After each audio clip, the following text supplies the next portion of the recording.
दोस्तों, कैसे हैं आप सभी। मैं बिहार की बेटी, झारखंड की बहू सीमा आप सबों का मम्मास ब्लॉग में बहुत बहुत स्वागत करती हूँ।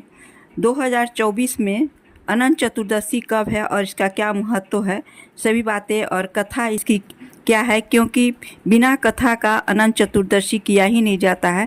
तो इसकी कथा क्या है, सभी बातें आप लोगों के साथ शेयर करती हूँ। अनंत चतुर्दशी का व्रत भाद्र माह के शुक्ल पक्ष की चतुर्दशी तिथि के दिन रखा जाता है। इसे अनंत चौदस भी कहा जाता है। भगवान विष्णु और माता पार्वती की पूजा अर्चना करने के लिए ये तिथि विषम उत्तम फलदायी बताई गई है। दरअसल यह तिथि मनोकामना पूर्ति करने वाली बताई गई है। इस दिन जो व्यक्ति सच्चे मन से पालनहार भगवान विष्णु और माँ लक्ष्मी की पूजा करता है, उसकी सारी इच्छाएं पूरी होती है। इस दिन गणेश उत्सव का समापन भी होता है और गणेश जी का विसर्जन किया जाता है। सबसे पहले तो ये जानते हैं कि कब है अनंत चतुर्दशी। अनंत चतुर्दशी तिथि का आरंभ 16 सितंबर को दिन में 3:11 पर दोपहर के बाद आरंभ होगा और इसका वहीं 17 सितंबर को सुबह 11:45 पर चतुर्थी तिथि समाप्त होगी। तो शास्त्र विधान के अनुसार उदयाकाल तिथि मान्य होता है, इसलिए अनंत चतुर्दशी का व्रत 17 सितंबर को रखा जाएगा। इसी दिन गणेश जी की विसर्जन भी किया जाएगा। आइए इसकी कथा भी जान लेते हैं। पांडवों ने भी इस उपवास को किया था, इस व्रत को किया था। जब पांडव जुए में अपना राज्य हारकर वन में कष्ट भोग रहे थे, तब भगवान श्री कृष्ण ने उन्हें अनंत चतुर्दशी व्रत करने की सलाह दी थी। पांडवों ने अपने वनवास में हर साल इस व्रत का पालन किया। इस व्रत के प्रभाव से पांडव महाभारत के युद्ध में विजयी हुए। कहा जाता है कि सत्यवादी राजा हरिश्चंद्र को भी इस व्रत के प्रभाव से अपना राज्य वापस मिल गया था।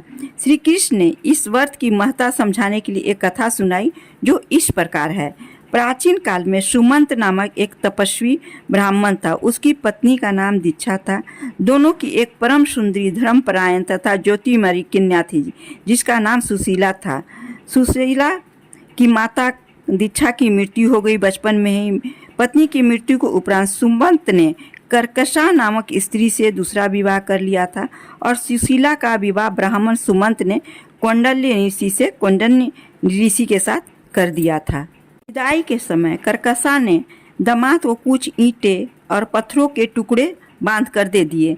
कौंडिन्य ऋषि अपनी पत्नी को लेकर अपने आश्रम की ओर निकल पड़े। रास्ते में ही शाम ढलने लगी और ऋषि नदी के किनारे संध्या वंदन करने लगे। इसी दौरान सुशीला ने देखा कि बहुत सारी महिलाएं किसी देवता की पूजा कर रही थीं। सुशीला ने महिलाओं से पूछा कि वे किसकी प्रार्थना कर रही हैं। इस पर उन लोगों ने उन्हें भगवान अनंत की पूजा करने और इस दिन उनका व्रत रखने के महत्व के बारे में समझाया। व्रत के महत्व के बारे में सुनने के बाद सुशीला ने उस व्रत का अनुष्ठान किया और 14 गांठों वाला डोरा हाथ में बांधकर ऋषि कौंडिन्य के पास आ गई। कौंडिन्य ऋषि ने सुशीला से डोरे के बारे में पूछा तो उन्होंने सारी बातें बता दी। कौंडिन्य ने यह सब कुछ मानने से मना कर दिया और पवित्र धागों को निकालकर अग्नि में डाल दिया। इसके बाद उनकी सारी संपत्ति नष्ट हो गई और वह दुखी रहने लगे। इस दरिद्रता का उन्होंने अपनी पत्नी से कारण पूछा तो सुशीला ने अनंत भगवान का डोरा जलाने की बात कही। पश्चाताप करते हुए ऋषि कौंडिन्य ने अनंत डोरे की प्राप्ति के लिए वन में चले गए। वन में कई दिनों तक भटकते भटकते निराश होकर एक दिन भूमि पर गिर पड़े। तब अनंत भगवान प्रकट होकर बोले, हे कौंडिन्य, तुमने मेरा तिरस्कार किया था, उसी से तुम्हें यह कष्ट भोगना पड़ा। तुम दुखी हुए, अब तुमने पश्चाताप कर लिया है। मैं तुमसे प्रसन्न हूँ। अब तुम घर जाकर विधि पूर्वक अनंत व्रत करो। 14 वर्षों तक व्रत करने से तुम्हारा दुख दूर हो जाएगा। तुम धन धान्य से संपन्न हो जाओगे। कौंडिन्य ने ऐसा ही किया और उन्हें सारे क्लेशों से मुक्ति मिल गई। यह थी कथा दोस्तों।